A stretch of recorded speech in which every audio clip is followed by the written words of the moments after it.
ونتوكل عليه ونعوذ بالله من شرور أنفسنا ومن سيئات أعمالنا من يهده الله فلا مضل له ومن يضلله فلا هادي له ونشهد أن لا إله إلا الله وحده لا شريك له ونشهد أن سيدنا وحبيبنا ورحمتنا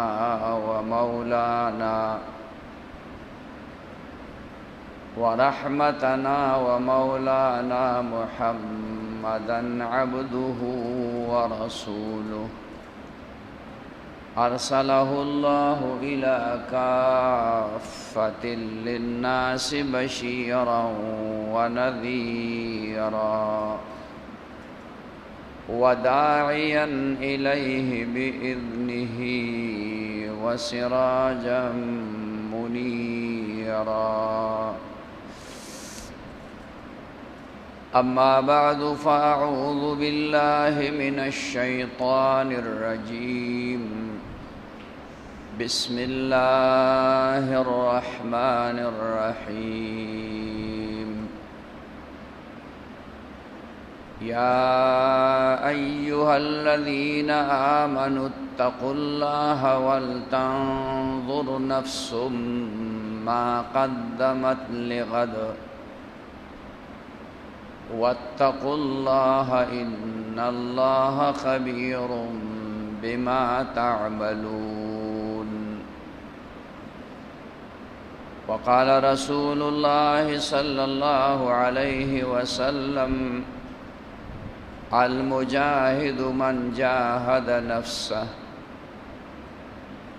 إن الله وملائكته يصلون على النبي يا أيها الذين آمنوا صلوا عليه وسلموا تسليما اللهم صل على سيدنا محمد وآله وعترته بعدد كل معلوم لك اللهم صل على سيدنا محمد وآله وعترته بعدد كل معلوم لك محترم و مسلمانانو رونو 13 جمعام د موضوع باندې خبره وا چې سړی څنګه د ګناهونو نه بچ کیږي با او څنګه به د نیکو اعمالو کولو والا جوړیږي ځکه چې د انسان د آخرت د ژوند د کامیابی دارومدار هغه په نیکو اعمالو صالحو اعمالو باندې چې سړی کوي او د ګناهونو نه د خدای د نافرمانونه د بچ کېدو په ذریعہ باندې دی سړی د ګناه نه ځان ساتي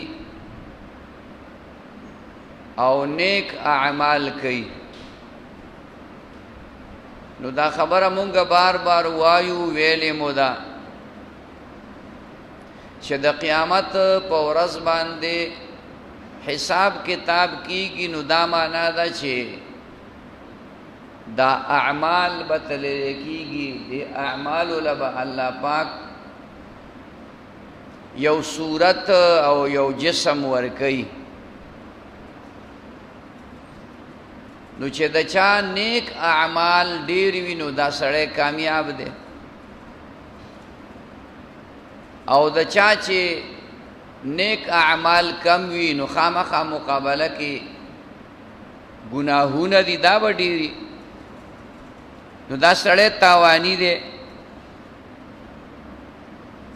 الله دې موږ دا غ تاوان نه بچ کړي. نو د دې دپاره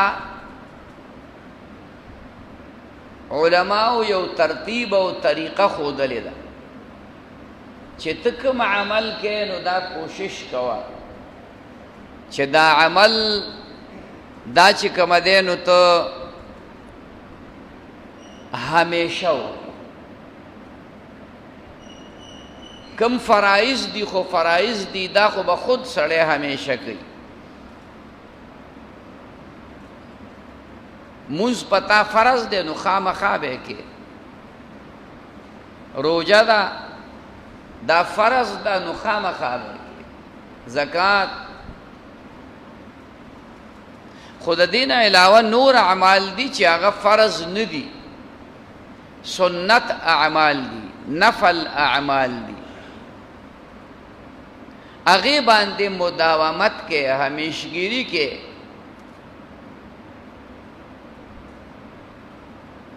نو ته به نیک عمل والا جوړ شي. دغه نیکي دا کوم عمل چې ته کې دا به تا ګناه ته نه پرېږدي. څنګه به دې ګناه ته نه پرېږدي؟ د دې سره به ستا واړه ګناهونه ټول الله ختموي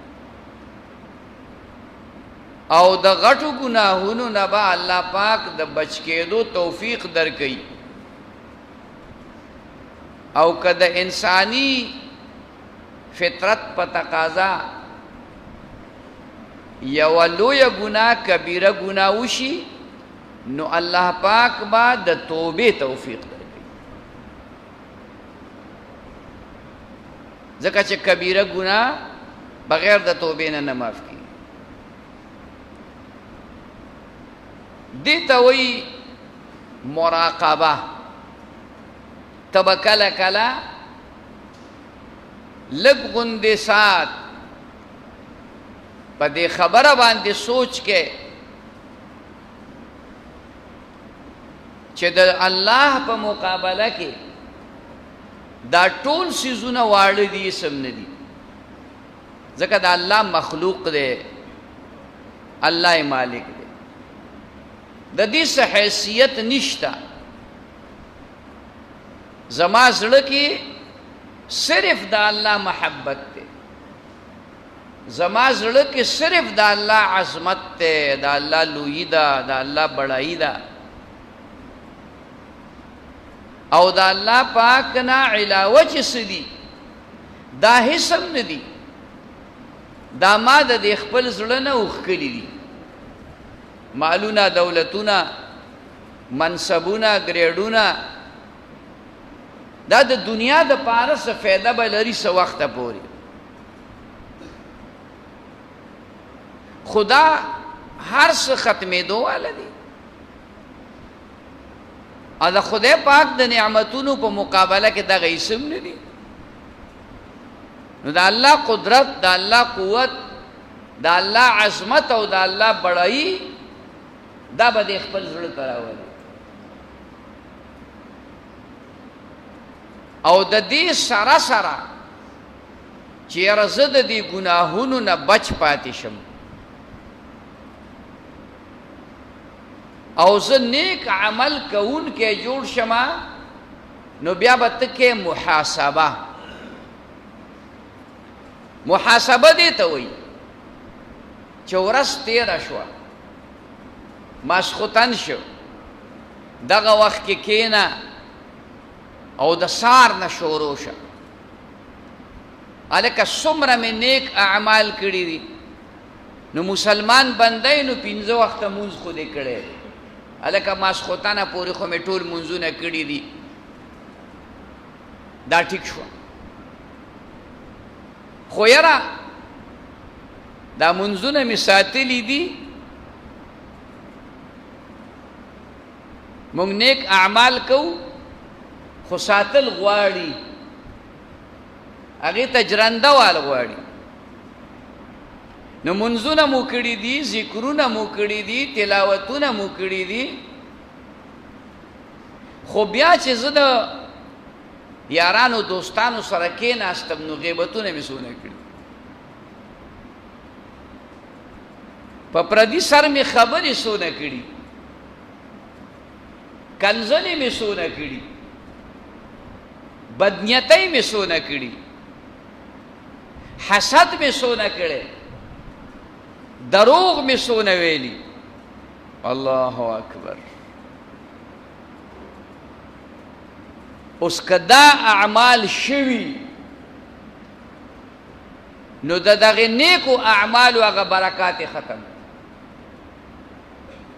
اعمال خو مونږ وکړو، زه دا بار بار ویم چې مونږ نیکۍ ګورې ډېرې ګټو.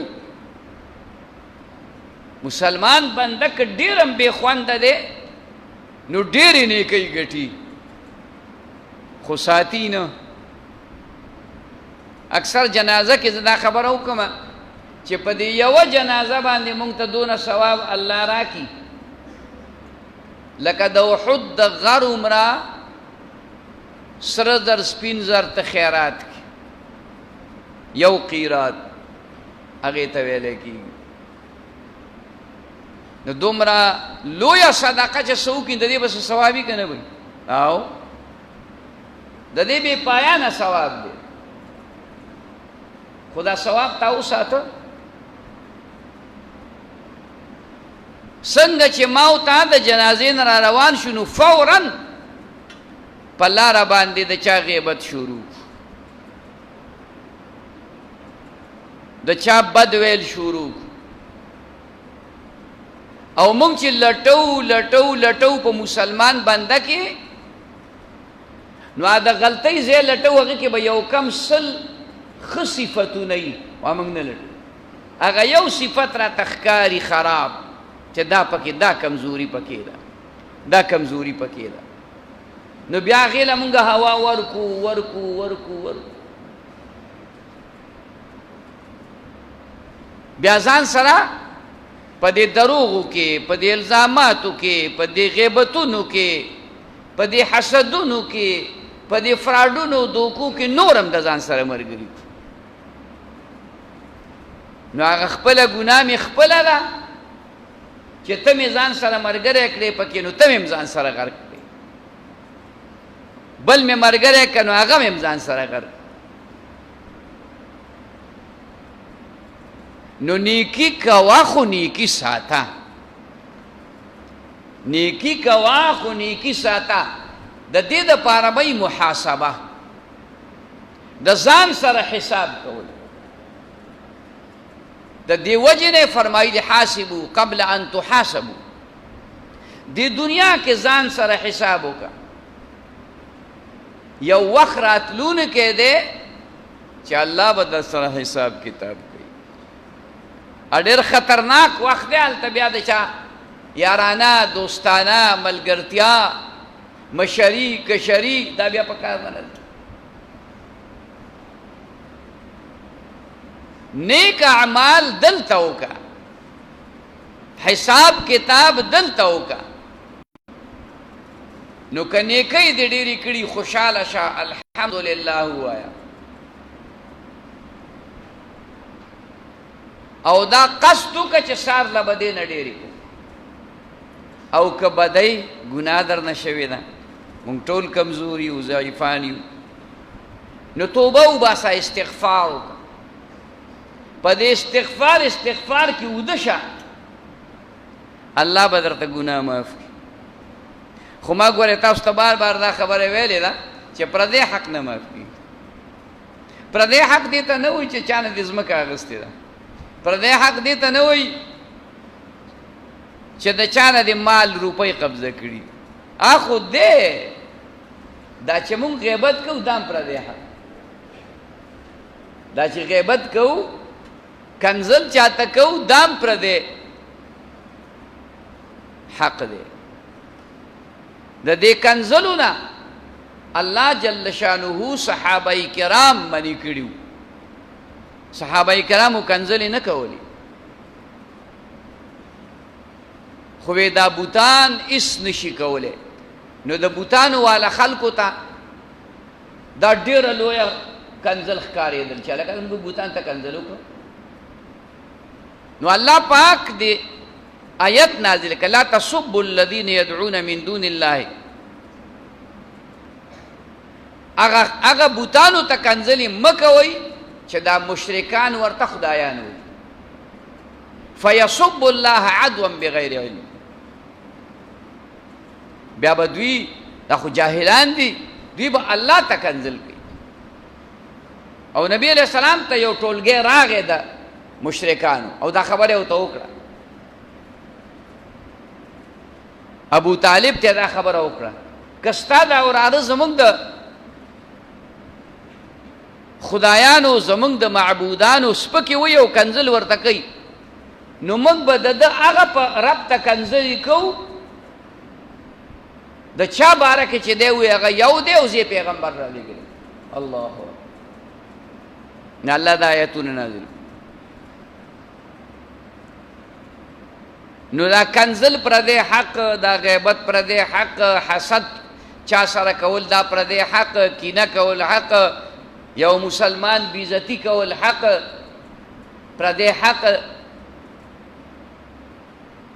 دا حقونه دا نه معاف کیږي دا بزان سره قبر ته وړل اوهو الله دې مونږ ته مخکې نه معاف کړي ځکه چې قبر ته لاړل نو قبر دې د ډمبرو لرګی شو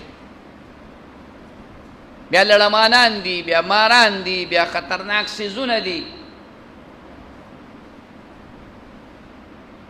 نو ځان سره بیا محاسبه وکړه اوس که داسې وه چې محاسبه خو دې وکړه بیا دې محاسبه وکړه بله ورځ دې بیا وکړه خو په نیکو کې دې زیاتوالی نه راځي او په ګناهونو کې دې کمی نه راځي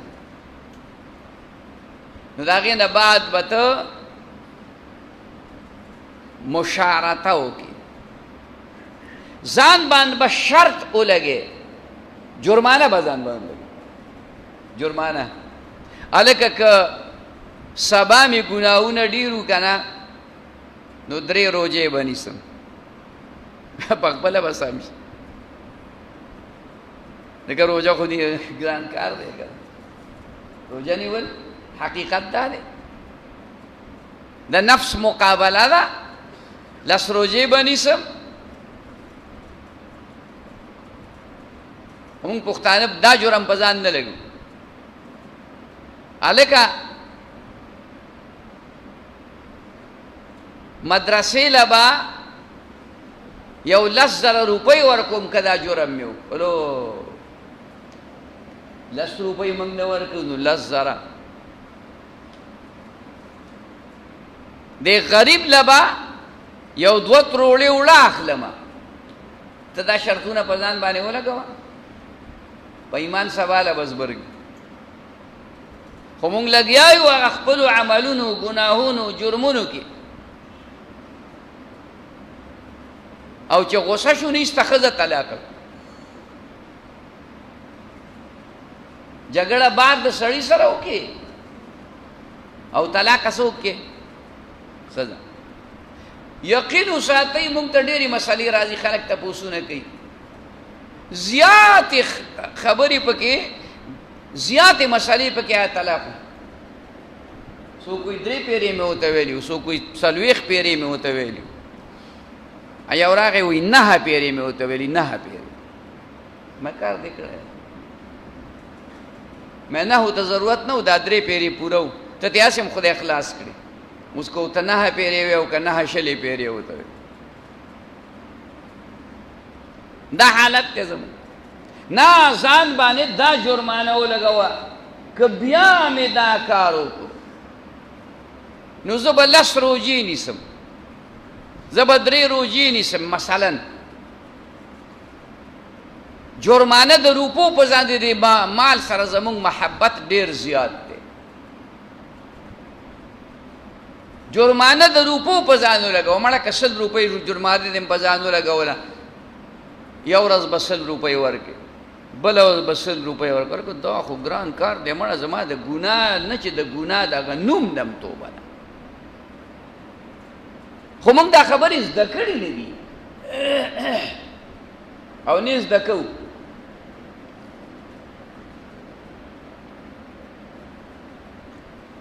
دا په ځان باندې ان شاء الله د دې په برکت باندې هغه به ته د دغې ګناهونو نه بچ. که بیا هم پوره فایده ونه شوه نو بیا مجاهده دې ته ویلی کېږي چې زور باندې په ځان په زور باندې یو عمل چې لکه دا د ماښام مونځ مې وکړه، نور کله خو مې 2 رکعاته نفل کول، خو نن چې کوم دی نو 8 رکعاته کوم. او ودرېږه، زړه به دې نه لګي، توجه به دې ګډوډ وي، خو کوه. دا د ماسخوتن مونځ دی، لکه بانګ وشو بس هر څه په ځای پرېږده، موبایل کښېږده او رامنډې که جومات او ودرېږه د جامع پورې کوه نفلونه نفلونه نفلونه، استغفار، درود شریف، لا اله الا الله دا کوه.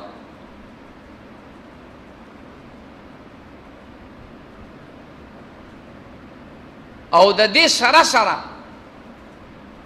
معاقبه مطلب ځان له لږه سزا ورکوه.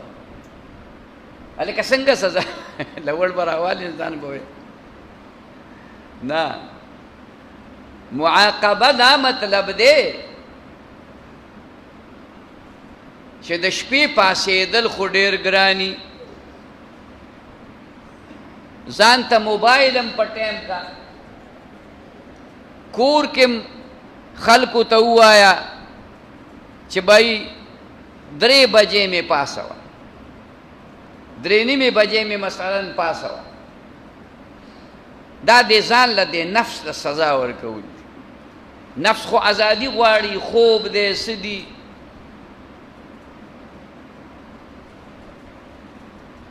نو چې دغه معاقبه دې ځان له ورکړه، دغه سزا دې د نفس له ورکړه،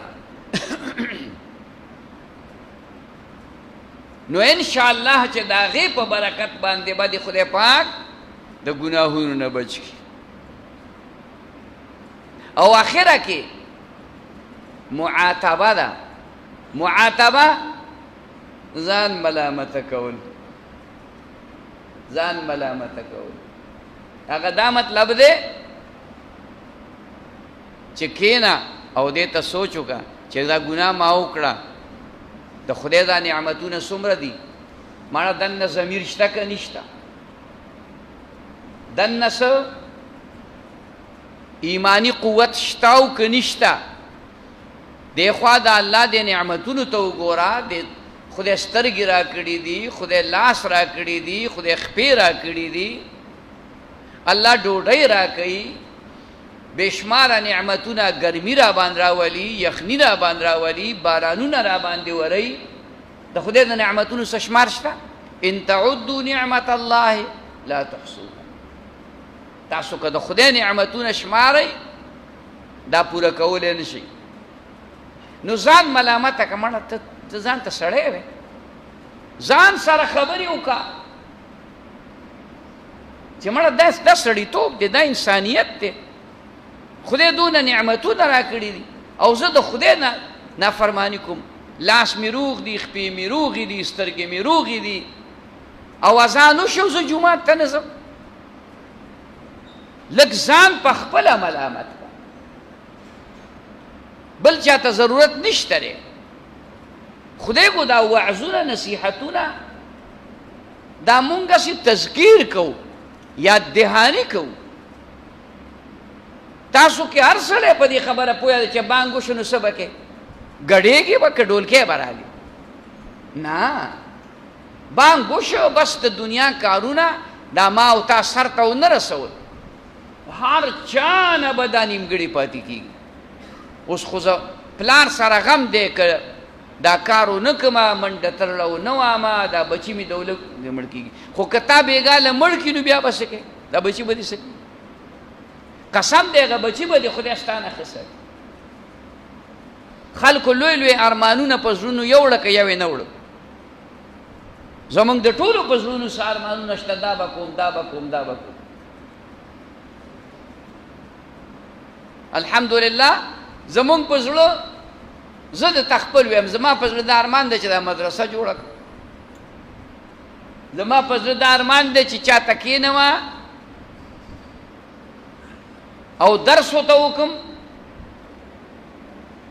په اعلی پیمانه باندې وکړم او د چا په زړه کې به دا ارمان وي چې غټه بنګله جوړه کړم غټ موټر واخلم دا وکړم هغه وکړم نه ارمان ځان له کېده خو د دین ارمان ځان له مخې ته کېده تمنا ځان له مخې ته کېده خو د دین چې نیکۍ به کومه اعمال به کومه منځونه به کومه نفلونه به کومه تبلیغ کې به ځمه ذکرونه به کومه جماعت سره به ربط او تعلق ساتمه مدرسې سره به ربط او تعلق ساتمه خانقاه سره به ربط او تعلق ساتمه هر وخت به دې سوچ په نیکۍ نیکۍ نیکۍ نیکۍ نو که مرګ راغی نو ته به د نیکۍ په سوچ کې د الله مخې ته لاړ شي او دغه خبرې خپل ارمان وګرځوئ چې الله پاک دا خدمت د دین په مختلفو طریقو کې الله پاک زمونږ نه والي د دې وجې نه فرمایلی دي چې ای د ایمان خاوندانو الله نه ویریږئ او سبا ورځ در باندې را روانه ده د قیامت هغې له تیاری وکړئ او دا یو فرمایل چې مجاهد هغه دی چې دی د خپل نفس سره مقابله وکړي دا خپل نفس په کنټرول کې راولي د دې نفس ملګرتیا ونه کړي د مخالفت وکړي او بیا یو فرمایل الکیس من دان نفسه وعمل لما بعد هوښیار انسان هغه دی چې دی د خپل ځان سره حساب کتاب وکړي او د خپل ځان دینداره کړي او د دې سره د سبا ورځ راتللو یعنې د قیامت زنکدن نه به شروع شي د دې دپاره چې کوم دی عمل وکړي نو محترمو دا دنیا دا زندگی الله دقې دپاره مونږ له راکړي چې مونږ پې د آخرت تیاری وکړو د مرګ نیټه چاته نه معلومه اچانک راځي دې ګاونډ کې زمونږ بل وځي ښه تکړه ځوان ښه صحتمند روغ نیته به وانې ټوخی او بس اچانک وفات شو د دنیا نه لاړ سارمانونه مې په زړه پاتې شو داسې کتل په کار دی چې ته د یو مسلمان بنده مرګ ووینې وی دا زما مرګ دی جنازه واخلې وی دا زما جنازه ده نو د دنیا په دې ناز و نعم باندې ګورې غرور او تکبر ونه کوي مالونو باندې ځوانو باندې زما دونه ځوانان دي یو سړی یو موقع کې مې ورته خبره کوله د نصیحت ما ته وی و زامن مې دي و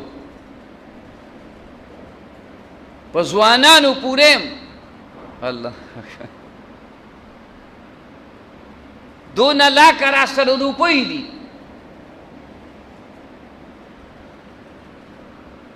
ما ورته وی لږ سوچ وکړه دا ځوانان الله ټول بېګاله اغوستی شي ته به بې ځوانه بیا پاتې بیا به څه کوې ځوانانو باندې دا مه کوه او دا روپۍ دا به دله ګورې خدای لړمانان کي ته به ورځې چې په دې صندوق کې مې روپۍ او المارۍ کې مې روپۍ ایښودلې و هغې کې به لړمانان پراته دا مه وایه دا ستا دا خبرې د تکبر دي د لویۍ دي دا هر څه فاني دي او د خدای د قدرت او د قوت او د طاقت مقابله کې د دې هېڅ حیثیت نشته روپۍ به صحیح نن یو سړي سره لکونه روپۍ وي سړی سره لکونه روپۍ. یو غریب سړی باندې د چا قرض و، هغه په پټي کې په مزدوري کوله، یو بل سړی ښه سړی په لار تېرېده، ورغې وی د که در من قرض دی ویاو وی زه به دا قرض دله ورکمه تا به د دې مشقت او تکلیف نه خلاص کړم. هغه غریب سړی ورته وی دا وخت به هم تېر شي.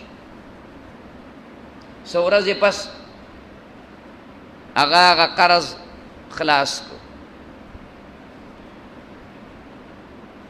کاروبار شروع کو، خدای مالدار کا دولتمند شو، لوی مال دولت و تر هغې اتفاقي هغه ښه سړی بیا په هغه لار راغی چاته څه موده پس معلومات یې وکړه دا بنګلې ده. ښه خیر په خیر هلکه وي تا من خو الله ډېر لوی فضل کړی دی ورته وایي دا وخت به هم تېر شي،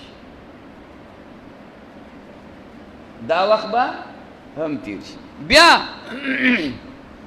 سموده پس راغی چې سړی خو مالدار سړی دی، ورځم ملاقات بیا م وکړم او ښه سړی دی، د مالدارۍ سره نیک هم دی، نه پکې غریبۍ فرق راوستی په مسلمانۍ کې، نه پکې مالدارۍ راوستی. چې راله وی چا خو مړ شوی دی، یاره وی قبر دی مې وله بوځئ. نو چې قبر لاړو نو په قبر په خزیم لیکلي چې دا وخت به هم تېر شي. مال څه ته وایي، دولت څه ته وایي، دا وخت به هم تېر شي. ته د ځوانانو خاوند دی، که ته د مال خاوند دی، که ته د عهدې خاوند دی، که ته د بدماشۍ خاوند دی، خو دا وخت به هم تېر شي. مشرکانو وی لږ انتظار وکئ بس مړ به شي که نه. نبي علیہ السلام نعوذ بالله الله ورته ویلي دی به مړ کېږي، تاسو به نه مړ کېږي، تاسو باید مرګ نه راځي. محترمو دا دنیا د عمل دپاره الله موږ ته راکړې ده. الله دې موږ ته عمل نصیب کړي. واخر دعوانا ان الحمد لله رب العالمین. دعا وکړئ ربنا اتنا فی الدنیا حسنة وفی الآخرة حسنة وقنا عذاب النار. الہ العالمین څومره ملګري راغلي هر قدم یې په تله نیکۍ کې واچي، څومره بیماران دي شفا کامله عاجله نصیب کړي، د دنیا د آخر خوشحالي د ټولو نصیب کړي. دا زمونږ گاونډ کې دا ما چې مخکې خبره ذکر کړه نبی محمد مشهور په کوټي باندې و، ډېر ښه سړی و او ډېر چې کوم دی داسې یو انسان و، ما چې به کله کتل دی به په لار روان نو ښکته ښکته به کتل، دی چې ته ما داسې نه دی لیدلی چې برې کتلي.